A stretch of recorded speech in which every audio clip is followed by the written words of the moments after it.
একটা পায়তারা করেছিল, হ্যাঁ, একটা বিশেষ অভিযোগে। তারপরে অনেকের কমপ্লেন ছিল আমি আসলে মানে তাদের বই বিক্রি হচ্ছে না এরকম। তো আমি মনে করি প্রত্যেকটা মানুষের মেলায় আসার অধিকার আছে, হ্যাঁ, প্রত্যেকটা মানুষের, প্রতিটা বাঙালি, হ্যাঁ। তো আমি বলবো যে তাও মানে প্রত্যেকের অধিকার আছে, প্রত্যেকেই মেলায় আসবেন পাঠক হিসাবে, লেখক হিসাবে, প্রকাশক হিসাবে। তো এটাই আমার প্রত্যাশা। এই বইটার মধ্যে একটা গল্প আছে দ্বিধান্বিতা, হ্যাঁ।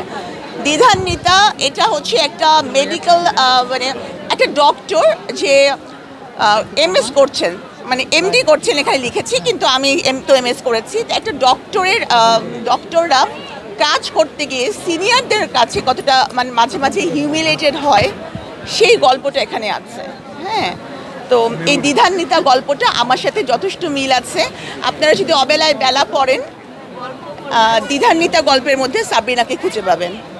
প্রতিটা গল্পের মাধ্যমে কেউ না কেউ, আপনি যখন বইটা পড়বেন তখন আপনি আপনাকে মনে করবেন যে সাবরিনা আপু আমার গল্পটা কীভাবে জানলো, এখানে তো আমার কথা বলা হয়েছে। তো প্রতিটা গল্পের মধ্যে শুধু নারী না, পুরুষরাও কোনো না কোনো ক্যারেক্টারের মাঝে নিজেকে খুঁজে পাবেন। তো আমি বলবো যে আপনারা বইটি পড়েন, এবং এটা একেবারেই জীবন ঘনিষ্ঠ একটা বই, পড়লে ভালো লাগবে।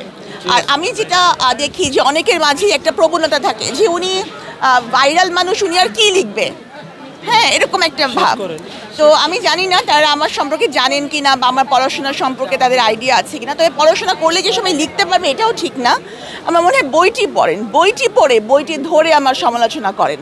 হ্যাঁ, একটা মানুষ যদি মিডিয়াতে, সোশ্যাল মিডিয়াতে ভাইরাল হয়, তার মানে এই না যে তার কোনো শিক্ষাগত যোগ্যতা নাই, তার মানে এই না যে সে লিখতে পারে না, হ্যাঁ।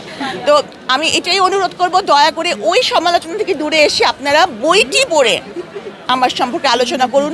আমার লেখা, আমার শব্দ চয়ন, আমার বাক্য গঠন আমি অ্যাপ্রোপ্রিয়েট করেছি কি করি নাই, এই অনুচ্ছেদে আমার ভুল আছে, আমার বানানে ভুল হয়েছে, আমার লেখায় ভুল হয়েছে, আমার দ্বিরুক্ত শব্দ ব্যবহারের সমস্যা আছে, এগুলাতে ভুল ধরুন, এই জন্য বইটা পড়ুন। কিন্তু শুধু ওই যে সাবরিনা কি লিখবে, সাবরিনা ভাইরাল কেন মেলায় আসছে, এইটিকে প্লিজ আপনারা দূরে সরে আসুন।